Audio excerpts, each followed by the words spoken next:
Thank you, everyone, for coming out. My name's Audrey with the Slow Beaver Brigade, and we're super excited to have Dr. Emily Fairfax here today.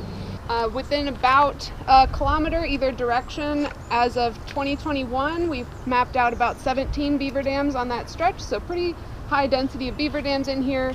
And you'll see when we get down there that has had a huge effect on the ecosystem and the way the water flows through this environment. While we won't necessarily see the beavers, we will absolutely see numerous signs of the beavers and what they do.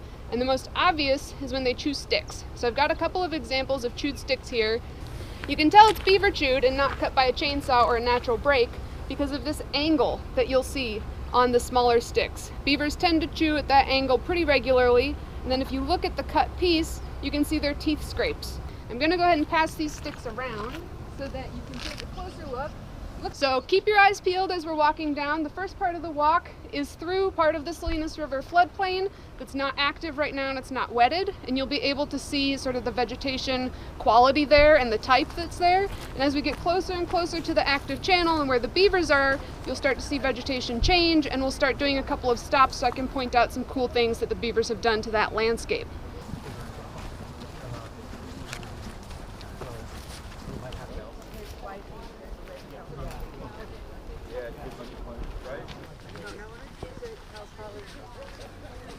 The other one, well, Matt reminds me.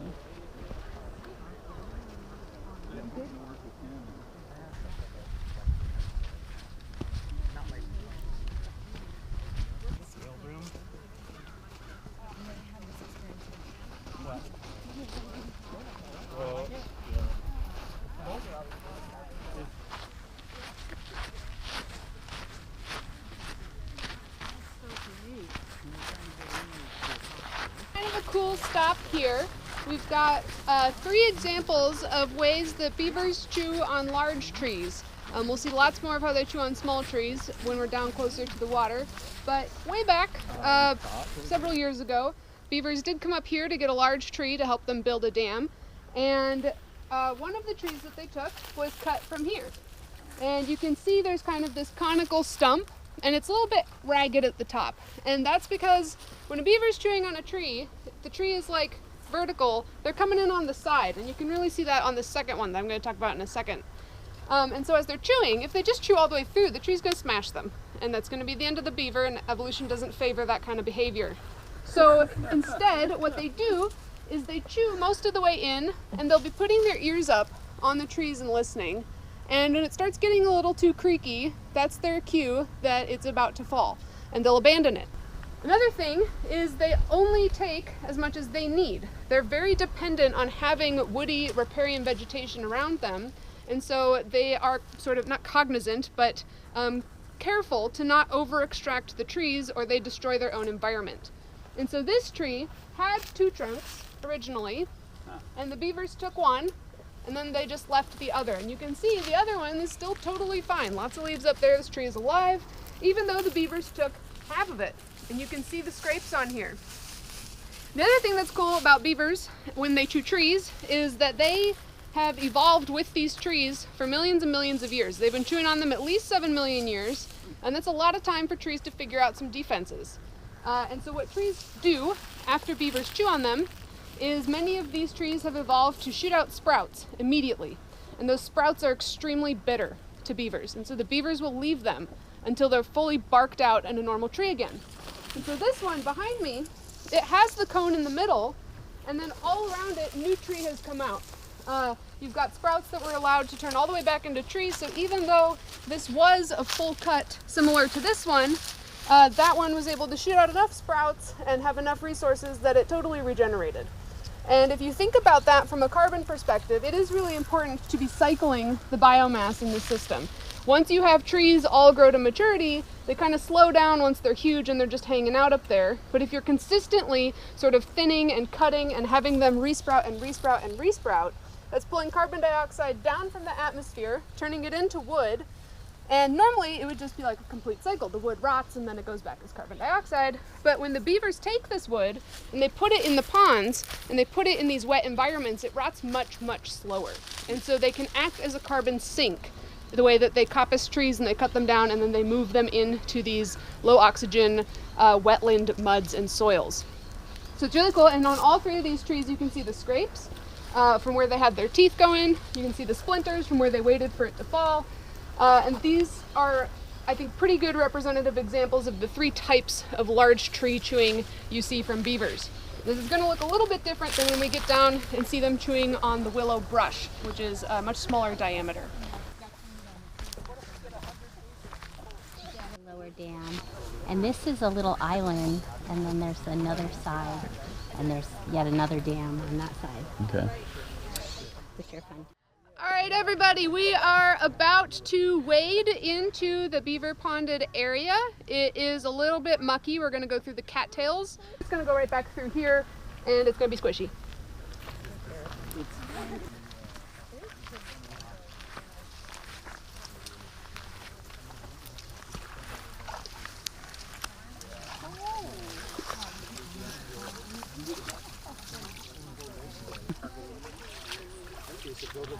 One of the most amazing things about beaver ponds is that they slow down, spread out, and store water, and I'm going to talk a lot more about that. But another cool thing to notice while it is still clear is there's a bunch of sticks in this sort of deeper pool right here, and that's like beaver snacks. So those are cut sticks. The beavers have cut those down from the surrounding area, and they're just kind of sitting there as like food for later. The beavers, they go up and down the dam over there, and they used to go up and down over there, and so they'll pile up sticks here so that they always have some snacks when they're moving around this landscape doing their work. Oh, nice. And we've got a beaver turd, which everybody loves seeing. This is the sawdust marshmallow. You can be pretty confident you're picking up a beaver turd because nothing else in the landscape is doing this unless we had miniature horses, which we don't. These look like little tiny horse poops, and if you crack them open, it's just wood in here. It's just sawdust. All right, so this is the beaver dam. It's kind of hard to tell just from looking at it because of how many plants are here. But it didn't always look this way. So this dam has been here in some form for the last at least 20 years, but it's blown out, it's moved, it's had its issues. But recently it was rebuilt about a year and a half, 2 years ago. There had been a big breach and everything was drained, and then the beavers rebuilt it and they fixed it. And it's been consistently maintained since then. And so because they're maintaining it, it's allowed vegetation to actually grow on the dam. And that's a big deal because when vegetation grows on the dam, those roots help hold it in place. And so the plant roots are actually adding stability to this beaver dam, which ensures that it can withstand more disturbances. One big disturbance that it had was this last January. For those of you in the county, you may know what I'm referring to. There was a huge rainstorm. And the hills got about 14 inches of rain in a couple of days, and even down in the cities it was about 7 inches of rain. So that's a huge amount of rain to put in a system at once. And this is the Salinas River, so it is draining a very large area. Now we had this site instrumented during that storm, and we could see the water level rise and rise and rise and rise and rise, and it was all doing fine, and then we saw the level drop. And that's when there was a breach in the beaver dam. It didn't blow out, the whole thing didn't go away, but right over in that corner, a notch came out that was about 3 or 4 feet wide, and a bunch of water came spilling through. And then within a couple days after that, on the cameras, we can see the water level rise and rise and rise again, because it only took a couple days for the beavers to see that and be like, oh crap, we gotta fix that, like that's our home. And they were pretty serious about it because beavers are super, super awkward on land. They are easy pickings for a predator if they're not in the water. But once they're in the water, they're very protected. No predators, at least in this area, can successfully hunt beavers in the water with any kind of regularity. And so for them, fixing that breach was life and death. And that's why they did it so fast. And it's a good thing that they did, because since that huge rainstorm, we've pretty much had no rain. We are now in what's classed as an extreme drought in this area, so more than 2 standard deviations off of normal, exceptionally dry everywhere. Groundwater's not doing great, surface water's not doing great, but you wouldn't know that standing here because there's ponded water everywhere.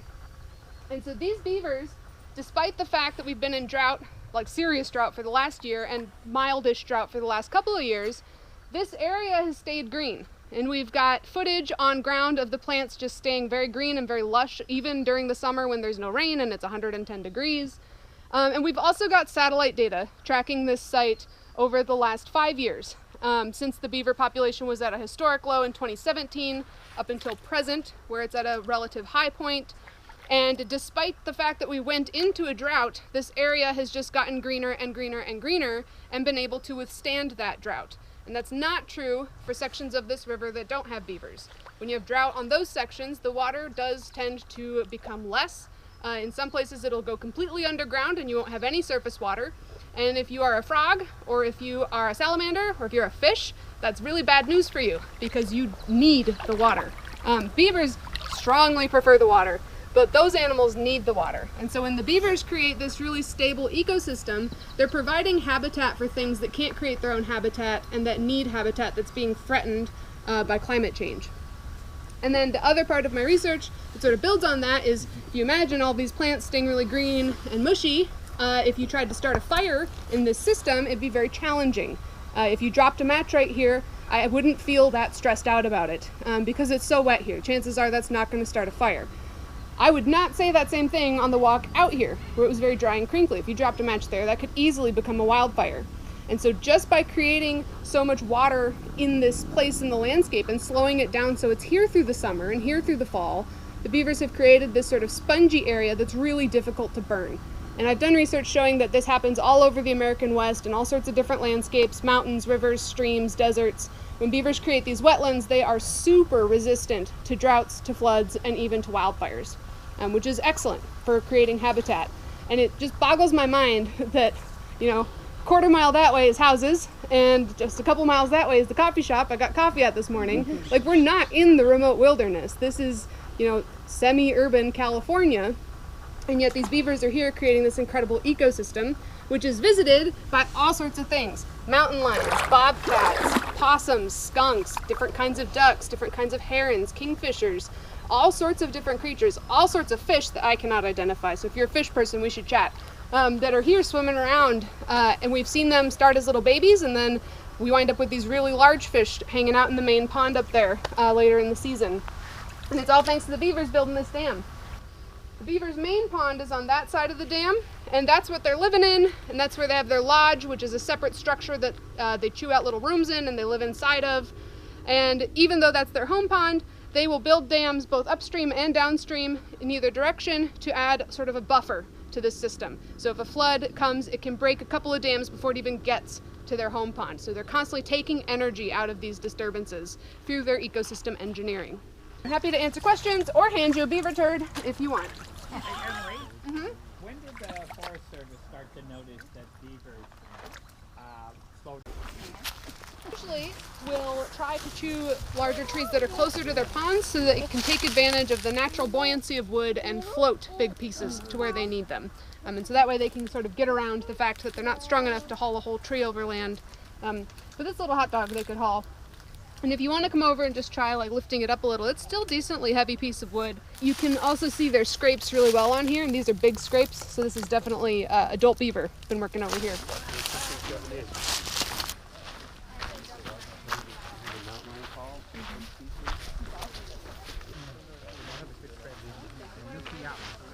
Usually the water level is all the way to the crest of the dam, and you can't see it at all on this side.